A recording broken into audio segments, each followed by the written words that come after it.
اللہ تعالیٰ نے قرآن پاک میں انجیر کا ذکر بھی فرمایا ہے، والتین والزیتون، انجیر کو اللہ تعالیٰ نے بہت مفید بنایا ہے۔ انجیر کے فوائد میں لکھا ہے کہ انجیر معدے کو ٹھیک کرتا ہے، بواسیر کے لیے بہت مفید ہے، اور جسم میں خون کے اصلاح کے لیے بہت زیادہ فائدہ مند ہے، اور انسان کے جوڑوں کے درد اور جسم میں جس بھی جگہ درد ہو اس کے لیے بہت زیادہ مفید پھل ہے۔ وہ بوڑھی بھی کہنے لگی کہ یہ تمہارے باپ دادا ہیں، ان کا احترام کرو۔ وہ کہنے لگے ہمیں اپنے باپ کی دو نشانیاں یاد ہیں، ایک تو یہ کہ بین الکتفین یعنی دونوں کندھوں کے درمیان ان کے چاند کی طرح ایک نشان تھا، اور دوسری یہ کہ وہ تورات کے حافظ تھے، چنانچہ ان کی جب قمیص کو اٹھایا گیا تو ان کے دونوں کندھوں کے درمیان چاند کا جیسا نشان تھا، اور اسی طرح جب ان کے سامنے تورات پیش کی گئی تو تورات انہوں نے زبانی سنا دی، تب انہیں یقین آیا کہ واقعی یہ حضرت عزیر علیہ السلام ہیں، کہ معجزہ نبی کے ہاتھ پر اللہ صادر ضرور فرماتے ہیں، لیکن اس میں نبی کی مرضی شامل نہیں ہوتی کہ جب چاہے معجزہ دکھا دے، بلکہ اللہ تعالیٰ جب چاہتے ہیں تب معجزہ ظاہر ہوتا ہے۔ کہ وہ ایک مرتبہ طواف کر رہا تھا بیت اللہ کا، طواف کے دوران اس کے کان میں آواز پڑی کہ ایک شخص دعا کر رہا ہے، اے اللہ میری آنکھوں کو واپس لے آ۔ جب دیکھا تو وہ اندھا ہے اور اپنی آنکھوں کی بینائی کے لیے دعا کر رہا ہے، تو اس کے پاس گیا اور جا کر اس کے پاؤں کو ٹھوکر مار کے کہنے لگا جانتے ہو میں کون ہوں؟ تو وہ اندھا شخص تھا، کہنے لگا کون ہے؟ کہنے لگا میں حجاج بن یوسف ہوں، اور میں تمہاری دعا کو سن رہا تھا، میرے طواف کے چند چکر باقی ہیں، اگر میرے چند طواف کے چکروں کے دوران یا اس سے پہلے تمہاری نظر واپس نہ آئی تو میں تمہیں قتل کروا دوں گا، اور ایک سپاہی اس پر مقرر کر دیا، کہا کہ یہ بھاگ نہ جائے۔ اللہ کی شان۔ اما بعد فاعوذ باللہ من الشیطان الرجیم، بسم اللہ الرحمن الرحیم۔ او كالذي مر على قرية وهي خاوية على عروشها قال أنى يحيي هذه الله بعد موتها فأماته الله 100 عام ثم بعثه قال كم لبثت؟ قال لبثت يوما أو بعض يوم قال بل لبثت 100 عام فانظر إلى طعامك وشرابك لم يتسنه وانظر إلى حمارك ولنجعلك آية للناس وانظر إلى العظام كيف ننشزها ثم نكسوها لحما فلما تبين له قال أعلم أن الله على كل شيء قدير۔ صدق اللہ العظیم۔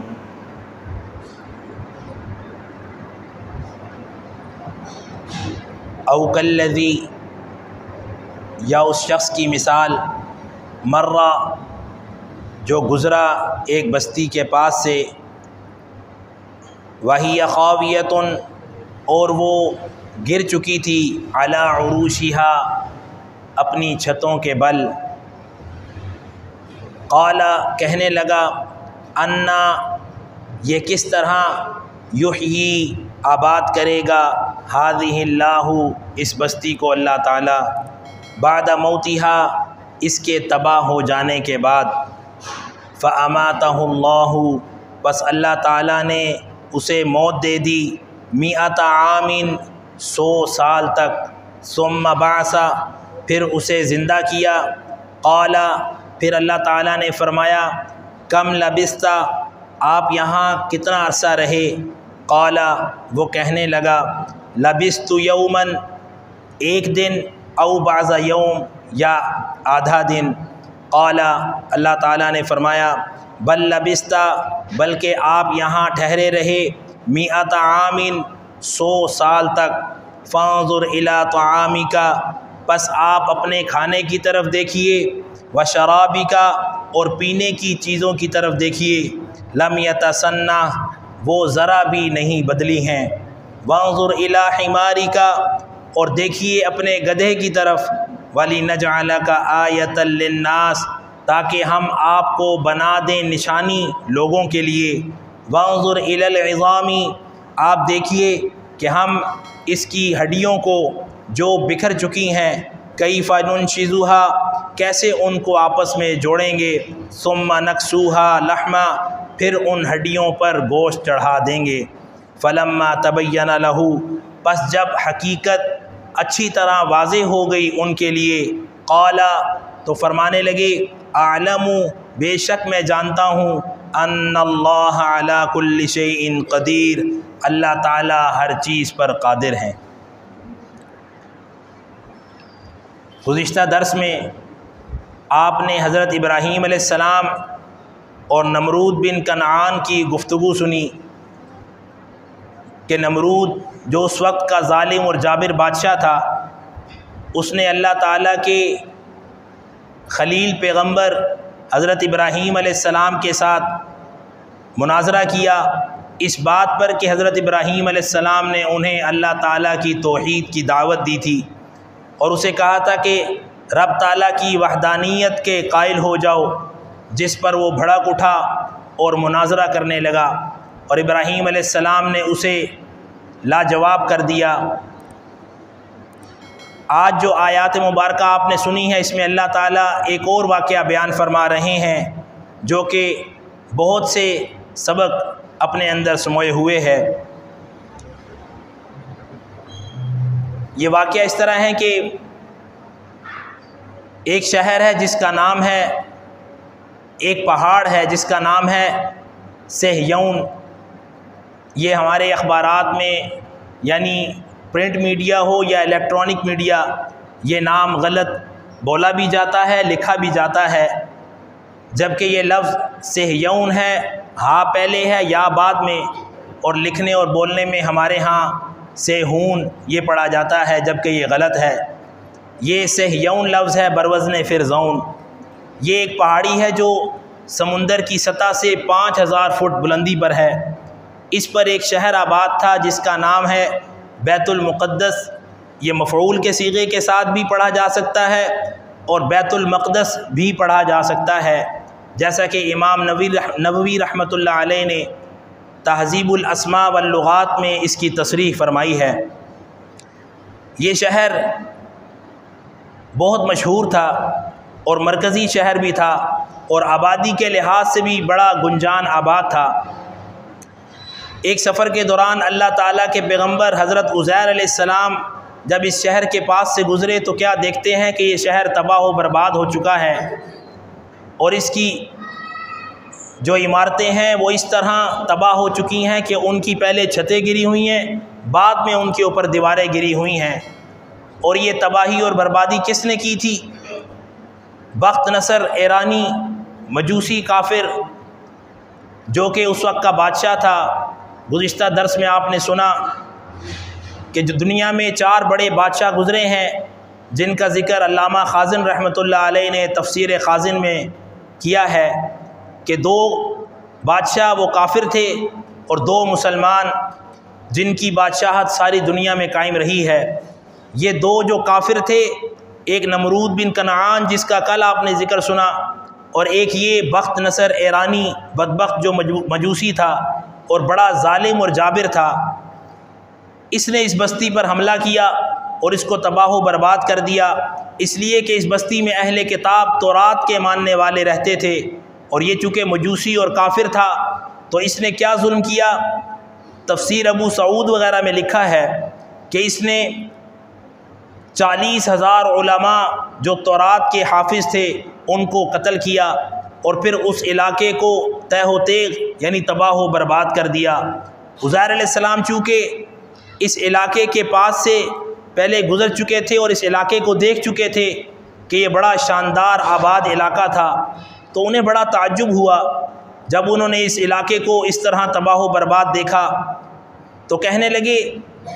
کیا یہ علاقہ جو تباہ و برباد ہو چکا ہے، کیا یہ اللہ تعالیٰ اس کو دوبارہ آباد کریں گے؟ اور اگر کریں گے تو کیسے کریں گے؟ عزیر علیہ السلام کے پاس سواری کے لیے گدھا تھا، اور کھانے کے لیے انجیر کا پھل تھا، اور پینے کے لیے کچھ پھلوں کا جوس یعنی نبیذ وغیرہ تھا۔ تو اللہ رب العزت نے جب ان کے دل میں یہ خیال آیا اور انہوں نے کہا کہ اللہ تعالیٰ کیسے اس ویران اور تباہ ہوئی ہوئی بستی کو آباد کریں گے، اور کیسے اللہ تعالیٰ اس کو آباد کرنے کے بعد واقعی آباد ہوگی بھی کہ نہیں، کہ اتنی زیادہ تباہ و برباد ہو چکی تھی۔ تو اللہ تعالیٰ نے اسی جگہ پر ان کو موت دے دی، اور موت دی اور 100 سال تک وہیں رکھا، اور 100 سال کے بعد جب اللہ تعالیٰ نے دوبارہ انہیں زندہ کیا تو اللہ تعالیٰ نے مخاطب کر کے فرمایا، قال، اللہ رب العزت نے فرمایا، کم لبست، آپ یہاں کتنا عرصہ رہے؟ کہنے لگے لبست یومن، ایک دن، او بعض یوم، یا دن کا آدھا حصہ۔ ان کا مقصد یہ تھا کہ اگر وہی دن ہے تو آدھا گزرا ہوگا،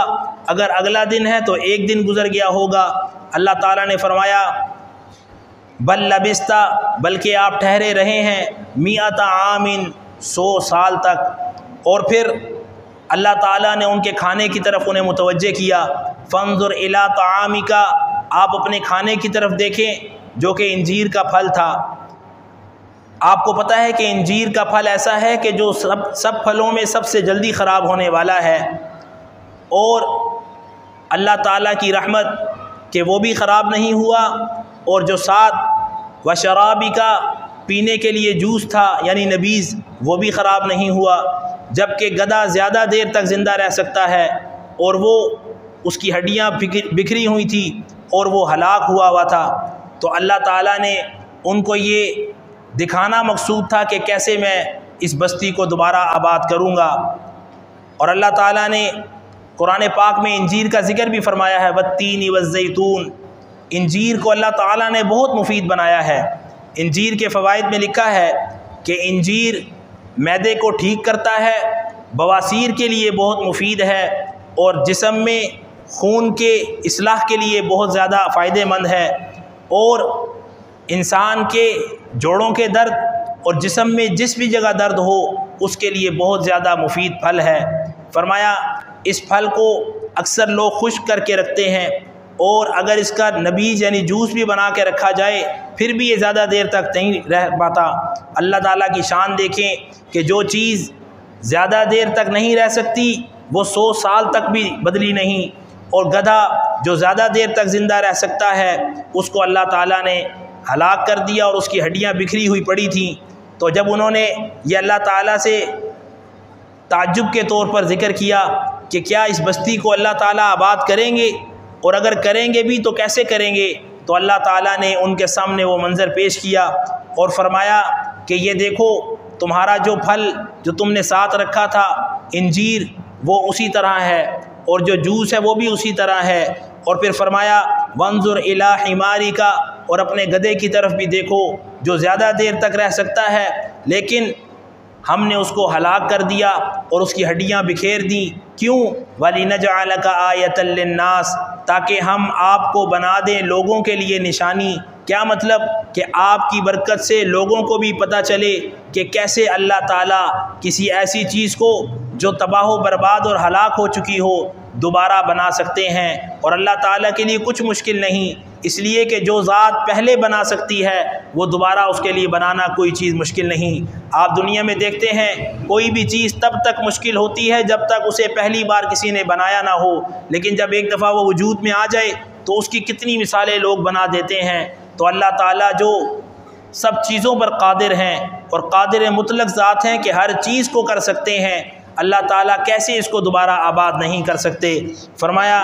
وانظر الی حمارک، دیکھیے ذرا اپنے گدھے کی طرف، وَلِنَجْعَلَكَ آیَةً لِلنَّاسِ، ہم اس کو بنا دیں گے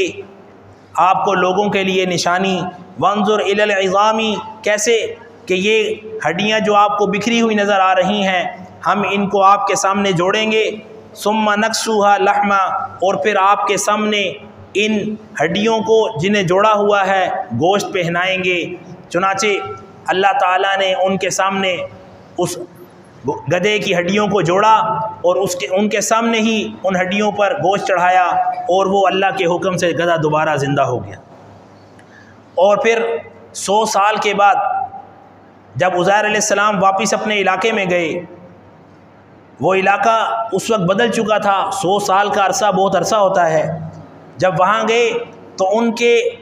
جب وہ وہاں رہتے تھے، گھر کے پڑوس میں ایک عورت رہتی تھی جو اس وقت جوان تھی۔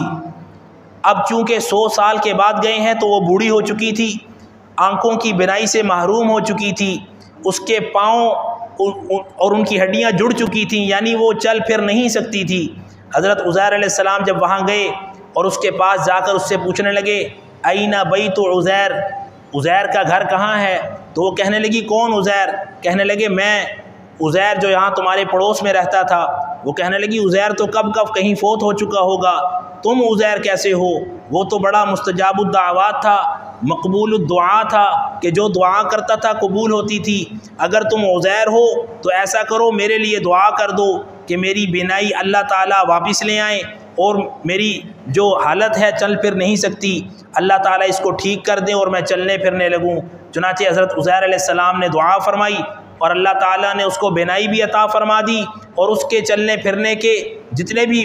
معاملات تھے پریشانی کے وہ دور فرما دیے اور وہ تندرست و توانا ہو کر چلنے پھرنے لگی۔ اسے یقین آ گیا کہ یہی عزیر ہیں، چنانچہ وہ لے کر ان کے گھر کی طرف چلی۔ پہلے ان کا گھر شہر کے کنارے پر تھا، لیکن چونکہ کافی عرصہ گزر گیا، اب آبادی بڑھ چکی تھی، تو اب کیا ان کا گھر شہر کے درمیان میں آ گیا، آس پاس خوب آبادی ہو گئی۔ جب وہ گھر کے پاس پہنچے تو کافی عرصے کے بعد جب انسان لوٹتا ہے تو اس کے دل میں ایک طلب ہوتی ہے کہ فوراً اپنے گھر کے حالات کو دیکھوں۔ چنانچہ جب داخل ہونے لگے تو پوتے پڑپوتے انہیں روکنے لگے۔ اس وقت ایک ہی بیٹا ان کا زندہ تھا جس کی عمر 118 سال تھی۔ جب داخل ہونے لگے تو پوتے پڑپوتے کہنے لگے بابا جی کہاں جا رہے ہیں؟ حضرت عزیر علیہ السلام فرمانے لگے میں اپنے گھر میں جا رہا ہوں۔ کہنے لگے یہ آپ کا گھر کہاں سے آ گیا؟ کہنے لگے میں عزیر ہوں۔ وہ بوڑھی بھی کہنے لگی کہ یہ تمہارے باپ دادا ہیں، ان کا احترام کرو۔ وہ کہنے لگے ہمیں اپنے باپ کی 2 نشانیاں یاد ہیں،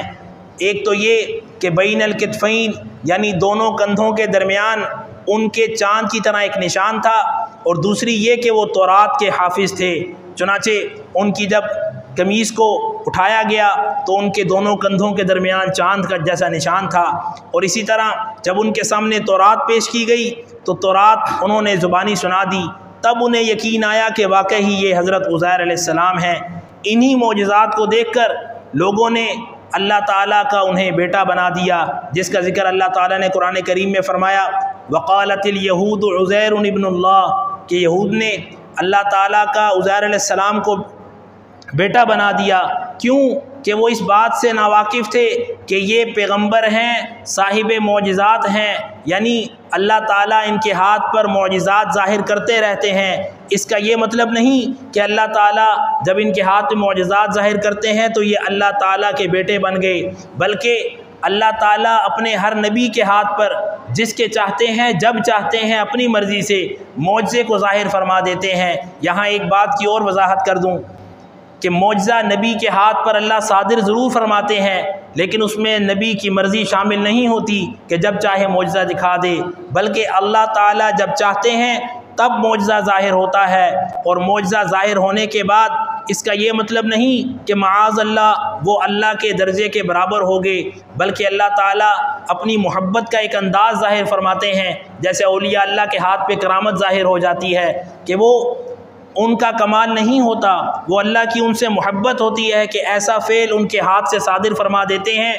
جو عام گناہ گار انسان کے ہاتھ سے نہیں کراتے۔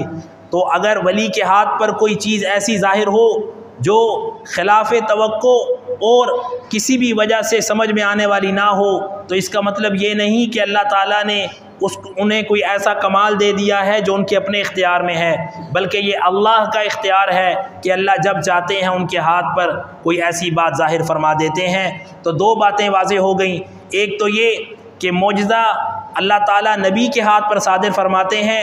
اور اس میں نبی کا اختیار نہیں ہوتا، اللہ تعالیٰ جب چاہتے ہیں وہ ظاہر فرما دیتے ہیں۔ دوسرا کرامت جس کا تعلق ولی کے ساتھ ہے، اللہ کے نیک بندوں کے ساتھ، اس میں بھی ان کا کوئی اختیار نہیں ہوتا، نہ ہی ان کی اپنی چاہت اور مرضی کے مطابق وہ ہوتا ہے، بلکہ جب اللہ تعالیٰ چاہتے ہیں ان کے ہاتھ پر ظاہر ہو جاتا ہے۔ یہیں سے یہود نے دھوکہ کھایا کہ وہ اس بات کو سمجھے نہیں اور حضرت عزیر علیہ السلام کو اللہ تعالیٰ کا بیٹا بنا دیا۔ فرمایا وہ اللہ کے بیٹے نہیں تھے بلکہ وہ صاحب معجزات پیغمبر تھے جنہیں اللہ تعالیٰ نے یہ کمالات عطا فرمائے تھے۔ فرمایا او کالذی، یا اس شخص کی مثال، مر علی قریۃ، جو گزرا ایک بستی کے پاس سے، وہی خاویۃ، جو گری ہوئی تھی، علی عروشہا، اپنی چھتوں کے بل، قال، اللہ تعالیٰ کہ اس پیغمبر حضرت عزیر علیہ السلام نے فرمایا تعجب کے ساتھ، انا، کیا یہ ایسا ہو سکتا ہے، یحیی، یا کیسے ہو سکتا ہے کہ زندہ ہو یہ دوبارہ یا آباد ہو، یا اللہ تعالیٰ اس کو کیسے آباد کریں گے، بعد موتہا، اس کے تباہ و برباد ہو جانے کے بعد، فاماتہ اللہ، بس اللہ تعالیٰ نے ان کے اس تعجب کو دور کرنے کے لیے انہیں وہیں موت کی نیند سلا دیا، 100 عام، 100 سال تک، ثم بعثا، پھر 100 سال کے بعد اللہ تعالیٰ نے اپنے اس پیغمبر کو دوبارہ زندہ کیا اور ان سے مخاطب ہو کے فرمایا کم لبثت، آپ کتنا عرصہ ٹھہرے رہے، قال، وہ فرمانے لگے لبثت یوما او بعض یوم، میں ایک دن یا دن کا آدھا حصہ یہاں ٹھہرا رہا۔ اللہ تعالیٰ نے فرمایا بل لبثت 100 عام، آپ 100 سال تک زندہ یہاں رہے ہیں موت کی حالت میں، فانظر الی طعامک، اس کے باوجود آپ دیکھیے اپنے کھانے کی چیزوں کی طرف، وشرابک، اور پینے کی چیزوں کی طرف، لم یتسنہ، وہ ذرا بھی خراب نہیں ہوئی ہیں، وانظر الی حمارک، اور دیکھیے اپنے گدھے کی طرف، ولنجعلک آیۃ للناس، تاکہ ہم بنا دیں آپ کو لوگوں کے لیے نشانی، وانظر الی العظام، اور دیکھیے کہ ہم کیسے اس کی بکھری ہوئی ہڈیوں کو جوڑیں گے، ثم نکسوها لحما، اور پھر ان پر گوشت چڑھائیں گے، فلما تبین له، پس جب واضح ہوگی حقیقت اچھی طرح، قال، تو فرمانے لگے وہ اللہ کے پیغمبر، اعلم، بے شک میں جانتا ہوں، علی کل شیء قدیر، اللہ تعالیٰ ہر چیز پر قادر ہیں۔ اللہ تعالیٰ ہم سب کو اپنی ذات پر یقین کامل نصیب فرمائے، اس لیے کہ کوئی بھی عمل جب تک یقین سے نہ کیا جائے اللہ تعالیٰ کی ذات کا اس میں کوئی بھی رحمت والا معاملہ نہیں ہوتا، اس لیے کہ عام طور پہ لوگ کہتے ہیں ہماری دعا قبول نہیں ہوتی، اور جب پوچھا جائے کہ بھئی دعا کی تھی، فرمایا جی کی تھی، پھر معاملہ ہوا، کہتے ہیں نہیں امید ہے ہو جائے گا۔ ایک شخص فرمانے لگے کہ مجھے ایک اللہ والوں سے ملنے کی جو ہے سعادت حاصل ہوئی، میں نے ان سے درخواست کی کہ آپ میرے لیے دعا فرما دیں کہ اللہ تعالیٰ مجھے فلاں چیز عطا فرما دیں جو میری ضرورت کی ہے۔ وہ فرمانے لگے اللہ تعالیٰ ضرور عطا فرمائیں گے۔ کہنے لگے کچھ عرصے کے بعد پھر ان اللہ والوں سے ملاقات ہوئی، وہ فرمانے لگے بیٹا وہ چیز مل گئی، تو میں نے کہا امید ہے انشاءاللہ مل جائے گی، تو وہ اللہ والے فرمانے لگے فوراً کلمہ پڑھو۔ کہنے لگے میں نے تو ایسی کوئی بات نہیں کی کہ میں کلمہ پڑھوں، یا میں نے ایسی کوئی بات نہیں کہ میں کافر ہو گیا ہوں۔ کہنے لگے اللہ کے بندے، امید تو لوگوں سے لگائی جاتی ہے، اللہ پر تو یقین رکھا جاتا ہے، تم نے اللہ سے ہی امید لگا لی، یہ ایمان کو ختم کر دینے والی بات ہے۔ کہتے ہیں مجھے کلمہ پڑھوایا اور کہا کہ آئندہ یقین کے ساتھ جو بھی مانگو وہ ضرور پورا ہوگا۔ اس لیے کہ عام طور پہ لوگ دعائیں مانگتے ہیں، زبان سے الفاظ نکل رہے ہوتے ہیں، دل کی کیفیت شامل نہیں ہوتی، جس کا نقصان کیا ہوتا ہے کہ وہ دعا قبولیت کے درجے تک نہیں پہنچتی۔ ایک واقعہ لکھا ہے حجاج بن یوسف کا، جو بڑا ظالم اور جابر بادشاہ گزرا ہے، کہ وہ ایک مرتبہ طواف کر رہا تھا بیت اللہ کا، طواف کے دوران اس کے کان میں آواز پڑی کہ ایک شخص دعا کر رہا ہے، اے اللہ میری آنکھوں کو واپس لے آ۔ جب دیکھا تو وہ اندھا ہے اور اپنی آنکھوں کی بینائی کے لیے دعا کر رہا ہے، تو اس کے پاس گیا اور جا کر اس کے پاؤں کو ٹھوکر مار کے کہنے لگا جانتے ہو میں کون ہوں؟ تو وہ اندھا شخص تھا، کہنے لگا کون ہے؟ کہنے لگا میں حجاج بن یوسف ہوں، اور میں تمہاری دعا کو سن رہا تھا، میرے طواف کے چند چکر باقی ہیں، اگر میرے چند طواف کے چکروں کے دوران یا اس سے پہلے تمہاری نظر واپس نہ آئی تو میں تمہیں قتل کروا دوں گا۔ اور ایک سپاہی اس پر مقرر کر دیا، کہا کہ یہ بھاگ نہ جائے۔ اللہ کی شان، وہ جو دعا مانگ رہا تھا اب وہ پریشان ہو گیا، پہلے تو صرف نظر کا معاملہ تھا، اب تو میری جان مصیبتیں پڑ گئی ہے، اگر آنکھیں دوبارہ دیکھنا نہ شروع کی انہوں نے تو میری جان ضائع ہو جائے گی۔ اب تڑپ کر جو دعا کی تو حجاج کے طواف پورا ہونے سے پہلے اللہ نے اسے آنکھیں واپس کر دیں اور اس کی بینائی بحال ہو گئی۔ جب حجاج واپس آیا تو آ کے کہنے لگا میں نے اپنے بڑوں سے سنا تھا جب تو پہلے دعا مانگ رہا تھا تو تیرے منہ سے صرف الفاظ نکل رہے تھے، دل کی کیفیت شامل نہیں تھی، اس طرح تو بیت اللہ کے سامنے بیٹھ کر بھی قیامت تک دعا کرتا رہتا تو تیری دعا کبھی قبول نہ ہوتی، لیکن جب تجھے جان کا خطرہ لاحق ہوا تو تو نے تڑپ کر اللہ سے دعا مانگی جو کہ اللہ کے ہاں قبولیت کے درجے تک پہنچ گئی۔ اس سے پتہ چلا کہ دعا ضرور مانگیں، وہ قبولیت کے درجے تک تبھی پہنچے گی جب ہم دل کی تڑپ سے اور دل کے یقین کے ساتھ مانگیں گے، لیکن اگر یہ کیفیت شامل نہیں ہوگی تو بیت اللہ کے سامنے بیٹھ کر بھی انسان قیامت تک دعائیں مانگتے رہے تو انسان کی دعائیں قبولیت کے درجے تک نہیں پہنچیں گی۔ اس لیے اللہ تعالی ہم سب کو ہر حال میں اپنی قدرت کاملہ پر یقین رکھنے کی توفیق عطا فرمائے۔ جب یہ یقین دل میں آ جائے گا کہ اللہ تعالی ہر چیز پر قادر ہیں، پھر ہم پر کوئی بھی مصیبت، آزمائش، دکھ، تکلیف، پریشانی آئے گی تو فوراً دل اور دھیان اور توجہ اللہ کی ذات کی طرف ہوگی کہ اس کو دور کرنے والی ذات صرف ایک ہی ہے، قادر مطلق ذات جو کہ اللہ تعالیٰ کی ہے۔ اور یقین مانیے جب ہم اس یقین سے متوجہ ہوں گے اللہ کی طرف تو اللہ تعالیٰ ضرور ہماری ان مصیبتوں، پریشانیوں، دکھوں اور تکلیفوں کو دور فرمائیں گے۔ اور جب اللہ تعالیٰ نعمت سے نوازیں تو اس پر شکر ادا کریں، جیسے گزشتہ درس میں آپ نے سنا کہ شکر کی برکت سے اللہ تعالیٰ مزید نعمتوں سے نوازتے ہیں۔ اللہ تعالیٰ ہم سب کو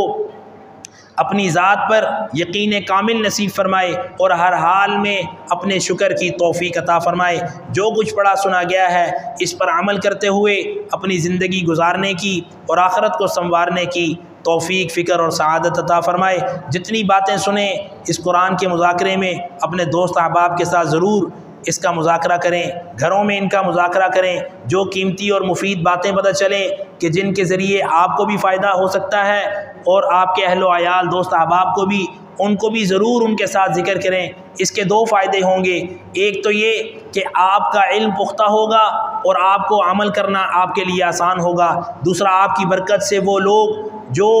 ان باتوں کو نہیں سن سکے ان تک آپ کا یہ پیغام آپ کے لیے صدقہ جاریہ بن جائے گا۔ اللہ تعالی ہم سب کو ہر عمل اپنی رضا کے لیے کرنے کی توفیق عطا فرمائے اور